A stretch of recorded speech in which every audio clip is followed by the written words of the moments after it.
"You're not walking off this boat, Helen," my daughter-in-law whispered, right before I felt her hands on my back. The shove was subtle, practiced, not an act of rage but of strategy. I stumbled forward, my balance stolen by the gentle sway of the waves under the yacht. My son Matthew stood nearby. He didn't move. He didn't blink. Just watched, calm as the sky above us. They thought I wouldn't survive the fall. They were wrong. But let me back up. My name is Helen Whitaker, and I'm 68 years old. Until last month, I believed that my family still cared about me. I believed that blood meant loyalty, that love was earned and remembered. I was mistaken. What they wanted was control. And more importantly, the fortune my late husband built over 40 years in real estate, tech, and smart investments. $3 billion. That's what I was worth to them. Not as a mother. Not as a woman. But as a number on paper. Started with a phone call. Matthew rang me personally, which was rare. Ever since his wife, Alyssa, came into the picture, he rarely reached out unless it was about logistics or holidays. But this time his voice was warm, falsely warm, inviting me to join them for a private yacht cruise along the coast of Maine. "Just the three of us, Mom. To celebrate your recovery. You've been through a lot and we thought maybe it's time for something good." I just spent 6 weeks recovering from a hip procedure. It hadn't been easy. The nights were long. The pain was sharp. But worse than the surgery was the silence. Matthew hadn't visited me once. Neither had Alyssa. And yet, here he was now, inviting me to sail. I should have said no. I should have heard the warning bells. But I missed my son. I missed feeling like someone wanted me around. So I said yes. The morning of the trip I wore my best navy dress. The one Jack, my husband, always said brought out my strength. I had my driver take me to the marina in Kennebunkport. The yacht, a sleek icy white beauty named Northern Star, waited gleaming in the sun. Matthew met me at the dock with a smile. His arms opened wide, but the hug didn't reach past his shoulders. Alyssa stood at the top of the ramp in sunglasses, waving as if I were a client, not her mother-in-law. "Mom, look at her," Matthew said proudly. 50 feet of perfection. She's all ours. All ours. With what money? I'd given him $3 million last year to rescue his startup. No reports. No returns. No meetings. The yacht was spotless, stocked with champagne, exotic fruit, and expensive cheeses I hadn't eaten in years. Alyssa offered me a mimosa and said they had something special planned. I didn't realize then that the special part was my disappearance. We sailed smoothly for the first hour. Alyssa made polite conversation about vacation homes and architecture magazines. Matthew asked about my trust, about the will, in that offhand way meant to sound casual. "Probate can be tricky, Mom," he said, topping off my drink without asking. "We just want to make sure everything's organized. Simple. For you." That's when I noticed the camera. Alyssa had her phone out, pretending to take selfies. But I saw it, the angle, the lens, the way she tilted it just slightly to catch me in the frame every time I spoke, every time I sipped. I knew what they were doing. They were creating a record. And then the questions got sharper. Matthew leaned forward, his smile gone. "Have you ever gotten confused lately, Mom? Like, misplaced anything important? Forgotten dates?" "No," I said slowly. "Why would you ask that?" Alyssa chimed in. "We're just concerned. After the surgery we noticed a few changes." Changes? They hadn't spoken to me in months. That's when I remembered the hospital paperwork. How they'd insisted on handling it all. The forms I hadn't read. The signatures I'd scrawled while groggy and doped on medication. I suddenly felt the wind pick up. "Take me back to shore," I said firmly, setting down my glass. Matthew didn't blink. "I'm afraid that's not possible." His voice changed. It was no longer the voice of my son. It was a man who had made up his mind. "You've been showing signs of cognitive decline," Alyssa said, stepping forward. "We have documents. Doctors. Evidence." She gestured to her phone. "Still recording. You can either sign over control of your assets for protection," Matthew added, "or, well, accidents happen on the water all the time." I stood up. My hip ached, but my mind was clear. I'd spent my life raising this man, building his world, sacrificing everything for him. And now he stood there waiting for me to fold. I didn't. You'll regret this, I whispered. That's when Alyssa leaned in, so close I could smell her perfume. Say hi to the waves for us. And she shoved me. I don't remember the exact moment I hit the water. It was a blur of light pain and cold. The Atlantic is brutal in spring. The shock knocked the air from my lungs. My dress tangled around my legs. I heard Matthew call out, performative panic. Mom! Oh God, Mom! But I also heard Alyssa's voice. Calm. Businesslike. Yes, she's gone. Start the paperwork Monday. And then they were gone. Gone with my money. My name. My life. I surfaced once, then twice, gasping, disoriented, barely able to move. My lungs burned. The salt water stung my eyes. My limbs were heavy, my muscles still weak from the surgery. They left me to drown. They didn't shout back. They didn't circle around. They didn't even pretend to search. The yacht, Northern Star, sped away like it had somewhere better to be. My son, my daughter-in-law. They didn't even look back. But fate had other plans. Through the blur of waves and sunlight I saw it. A speck moving slowly across the water. A small fishing boat, painted green with white trim, barely larger than a pickup truck. I raised one hand barely above the waterline. I had no voice left to scream. But somehow they saw me. The boat cut through the waves and pulled up alongside me. A figure leaned over the side. Older man, sea-battered face, strong hands. He didn't ask questions. Just grabbed the collar of my dress and hauled me aboard with the help of a teenage boy. Jesus, lady, he said. You trying to give someone a heart attack? I collapsed on the deck, coughing up seawater, shaking uncontrollably. The boy, his grandson I would later learn, wrapped me in a scratchy wool blanket that smelled of salt and motor oil. I'm Jake, the man said. This is Levi. You all right? I tried to speak. Only one word came out. Help. They brought me below deck. The cabin was cramped but dry. Jake poured me hot coffee from an old thermos while Levi sat silently, wide-eyed. I clung to the mug like it was life itself. What happened? Jake asked finally. I looked him in the eye. My family tried to get rid of me. He didn't laugh. He didn't scoff. He just nodded slowly like he'd heard worse. Got a name. Helen Whitaker. The name must have meant something. Jake raised an eyebrow. The Whitaker Trust? The buildings downtown? I nodded. Well, hell, he muttered. Looks like you've got more than salt water to deal with. Jake didn't call the Coast Guard. Not after I asked him not to. Not yet. If they find out I survived, I told him, they'll finish what they started. I need time. I need to know what they're planning. Jake looked at me like a man weighing decisions with his soul. You sure? He asked. You go dark now, you're officially gone.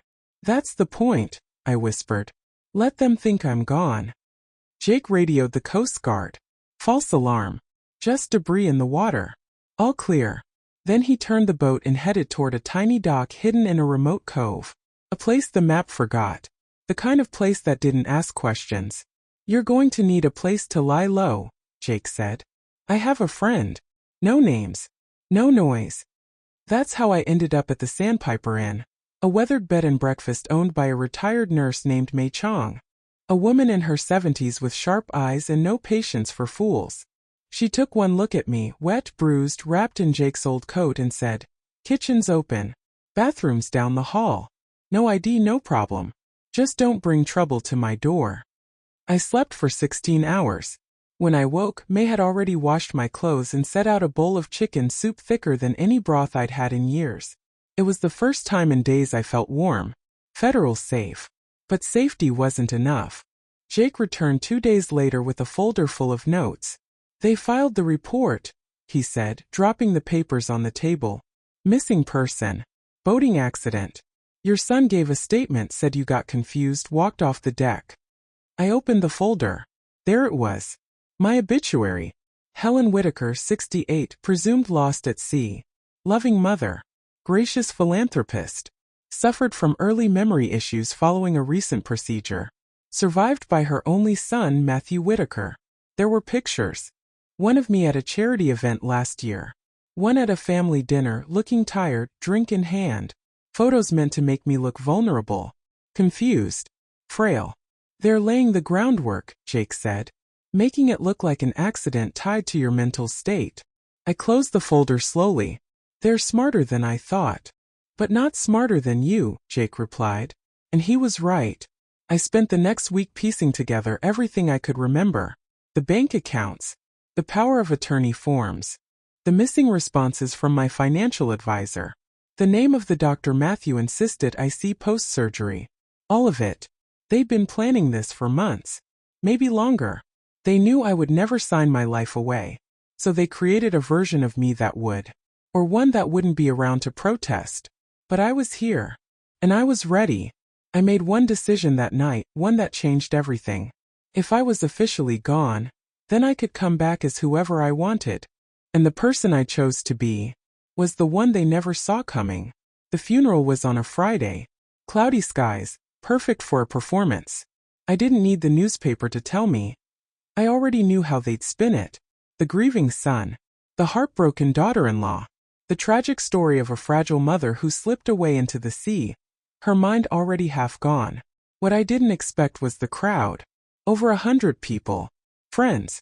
Former colleagues. Neighbors from the old cul-de-sac.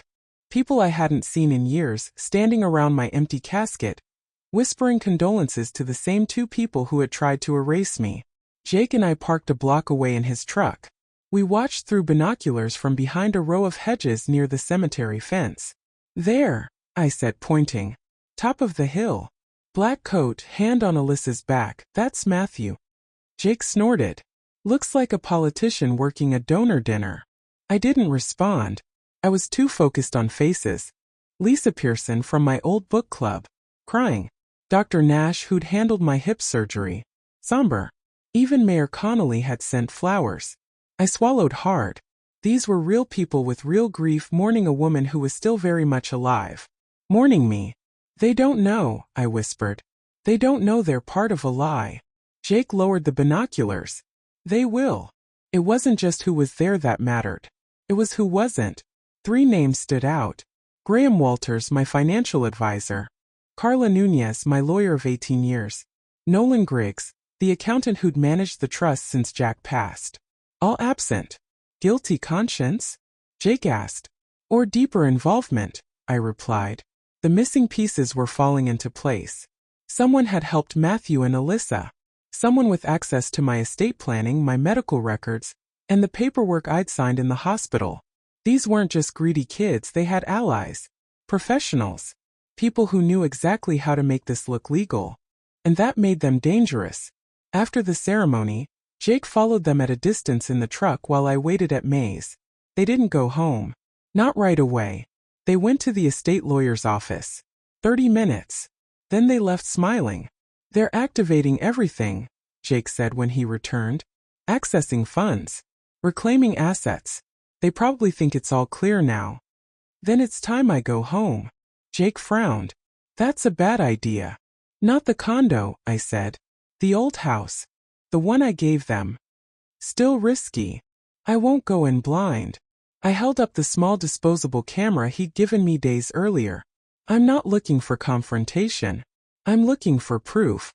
That night, I slipped through the back streets of Old Harbor Hill, where the house sat behind trimmed hedges and an iron gate. The Whitaker family home, built by Jack and me brick by brick, over 35 years of holidays, birthdays, and late-night laughs. I still had the key. They never asked for it back. The moment I stepped inside, I knew something was wrong. It didn't feel abandoned. Felt staged. Furniture was covered in sheets, but there were fresh groceries in the fridge. Bottled water. Prescriptions in Alyssa's name. The lights worked. The heat was on. They were using the house quietly, while pretending it was vacant. But it was what I found in the office that changed everything. Jack's old study had been turned into a command center. Documents. Charts.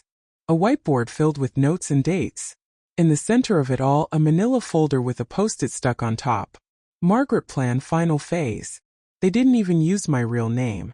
Inside were recordings of me after surgery, disoriented from medication, photos of me looking confused, some clearly staged, signed documents forged or gathered under duress, handing them power over my affairs.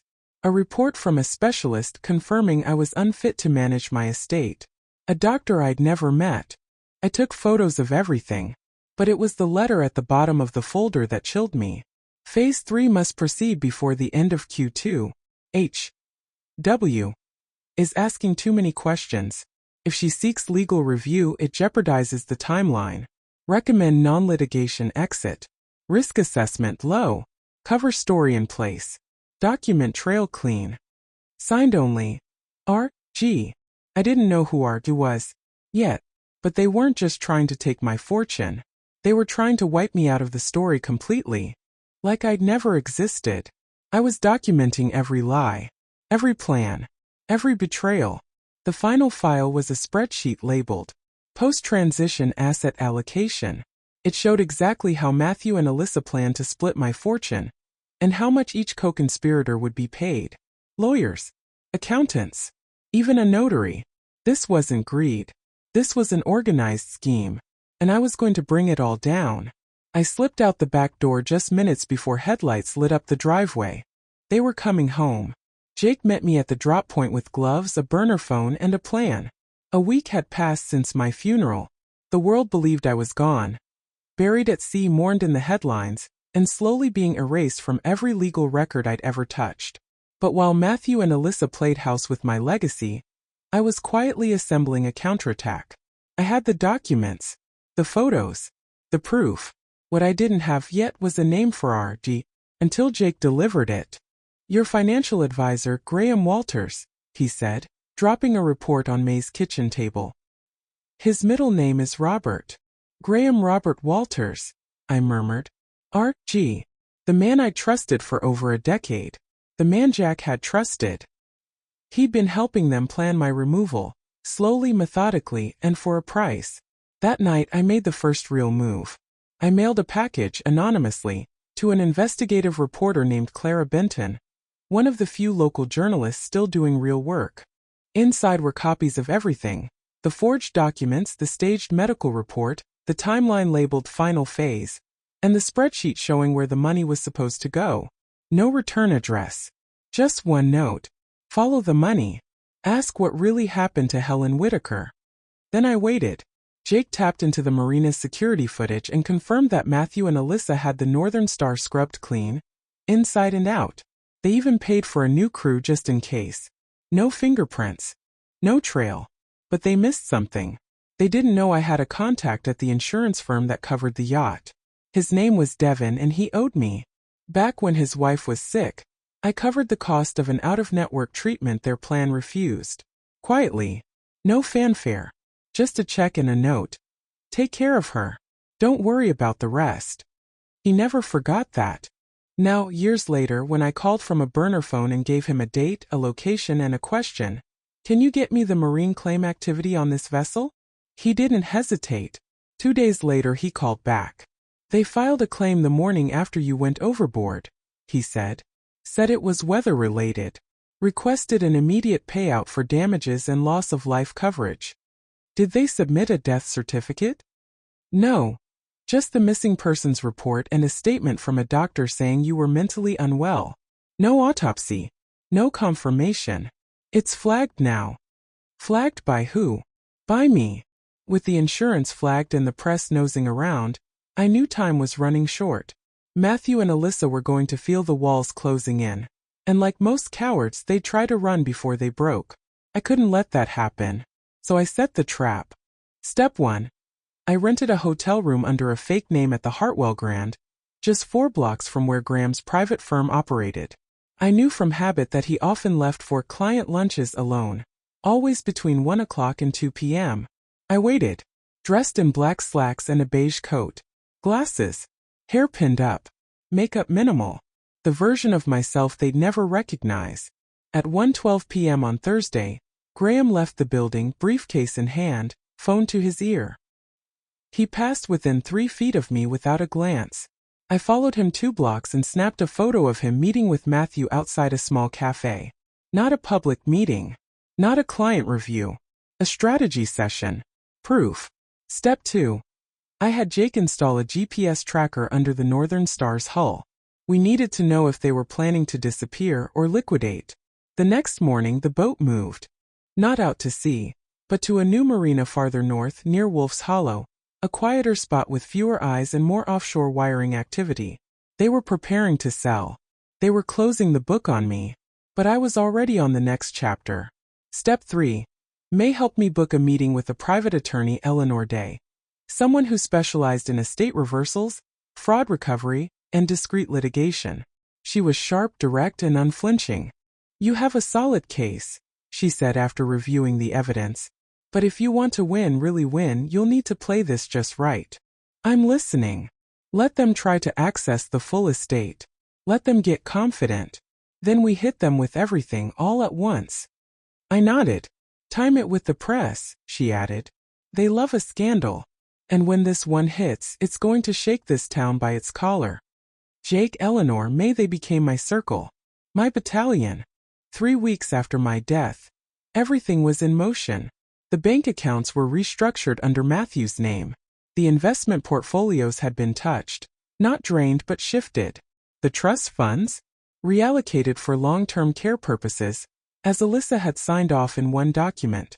They were careful, methodical, and arrogant. They thought I was a problem solved. A ghost. A legal formality. But ghosts, real ghosts, don't leave paper trails. And they sure as hell don't walk into bank lobbies on a Tuesday morning. I did. It was time. Eleanor had scheduled the in-person meeting under a new legal directive, one I'd authorized with her firm 2 days prior. The Whitaker Estate Financial Board had been called to a compliance review. Standard practice, they were told. New oversight. Routine legal housekeeping. But when Matthew walked into the conference room, briefcase in hand, he stopped cold. Because there I was, seated at the head of the table, alive, calm, and holding a copy of the same forged documents he tried to bury me with. "Hello, Matthew," I said softly. He turned white. Alyssa walked in moments later, still mid-conversation on her phone, until she saw me. Her expression didn't shift. Not fear. Not guilt. Just calculation. She glanced at the door behind her. No way out. "You look well," she said flatly. "I am," I said. "And you're about to look very different. In court." The silence was thick. Even the bank representatives sat frozen. Eleanor stood, clearing her throat. "For the record, let's begin by acknowledging that Helen Whitaker is, as you can see, not deceased. Furthermore, she has full legal capacity, verified independently, to revoke all transferred powers of attorney, challenge all estate claims, and pursue both civil and criminal action against the individuals in this room." She laid down the folder of evidence. Forgery, fraud, medical deception, financial manipulation, insurance misrepresentation, coordinated concealment of a living person. All of it. Labeled. Dated. Witnessed. Matthew stared at the table. His hand trembled. Alyssa folded her arms and sat down slowly, like she was waiting for the punchline. "You won't win this," she said coldly. "You've already signed away the rights." "I signed nothing willingly," I said. "And I've spent the last month collecting every piece of proof that says so, including recordings from your little yacht getaway." Jake had installed a hidden camera on the Northern Star the night we planted the GPS. I didn't even know until he handed me the flash drive 3 days ago. It showed everything. Her confession. Matthew's compliance. Their entire plan laid out casually over cocktails like they were reviewing a dinner menu. The fallout began within hours. The insurance company froze all payouts. The bank locked both of their access credentials. My trust accounts were reinstated under new legal protections. And the local district attorney's office received a very detailed tip from a private citizen with evidence too explosive to ignore. But that wasn't the part one wanted most. No, the real satisfaction came the next morning, when the story broke. Heiress returns. Helen Whitaker alive after fake death. Family under investigation. Clara Benton didn't hold back. The article was front-page digital and print. A dramatic recounting of deception, betrayal, and resilience. My photo, taken just 2 days earlier by Eleanor, was posted beside the casket image from the funeral. The contrast said everything. Alive. Composed. Undeniably present. Alyssa's publicist released a cold statement. This is a complex situation. Our family is processing it privately. Matthew disappeared from social media entirely. My inbox filled with messages from old friends, neighbors, even strangers. Some offered sympathy. Some offered rage. Many offered help. But the one that stood out came from someone I didn't expect. Carla Nunez, my former lawyer. It was short. Helen, I had no idea. I was removed from your estate months ago by a document I never verified. I'm sorry. If you need me, I'm still in your corner. I believed her. For now. The storm was over publicly. But privately, I was preparing for the aftershock. Matthew and Alyssa had gone silent. Their lawyer withdrew representation within 48 hours of the story breaking. The police had opened a formal investigation. The yacht was seized. The bank accounts frozen. My home, the one they tried to repurpose into their empire's headquarters, was officially mine again. But none of that brought peace. Because peace, I learned, isn't handed to you. You claim it. You build it like everything else in life worth keeping. I returned to the old house first. The door creaked the same way it had since Jack installed it 30 years ago. The garden was overgrown. Dust clung to every frame, every light switch, every window pane. But the structure was sound. My past lived here. And now so would my future. I cleaned for 3 days straight. Every drawer emptied. Every paper reviewed. I removed their influence from every corner. Alyssa's mirrored vases. Matthew's corporate blueprints. Gone. I opened the closet in Jack's old study and pulled out the file marked simply, "Backup plan." He always said, "Hope is good, but readiness is better." Inside were things I'd forgotten. A duplicate trust agreement with a built-in clause only I could trigger. An unsigned letter to a law firm I'd never heard of stating, "Use this only if you feel cornered. These people are not your future." A checkbook linked to a separate account. Untouched. Balance $3. 4 million. Jack had prepared for this. Not exactly this, but something like it. And now I knew what to do. I didn't want to destroy Matthew and Alyssa. I wanted them out of my life. Out of my finances. Out of my peace. So I made a deal. Through Eleanor, I sent them an offer. Walk away from any inheritance now and forever. Sign a declaration stating you will never pursue legal claim to the estate. Cooperate with the investigation. In return, I wouldn't press charges. Not because I forgave them, but because I no longer wanted my energy wasted on their punishment. They'd live in the shadow of their own choices. That was enough for me. They signed. Quietly. Without contest. I made changes. The Whitaker Foundation, once dormant, was reborn under a new mission. Protect vulnerable seniors from legal abuse and estate manipulation. The first grant went to a group of women who'd been conned by their own children. Stories too familiar, too painful. May became my advisor. Jake joined the board. Levi, his grandson, now interns part-time in our outreach team. The second grant went to fund emergency legal representation for seniors at risk of financial coercion. The third? A scholarship in Jack's name. For students studying elder law. If I was going to survive all this, I'd make sure it meant something.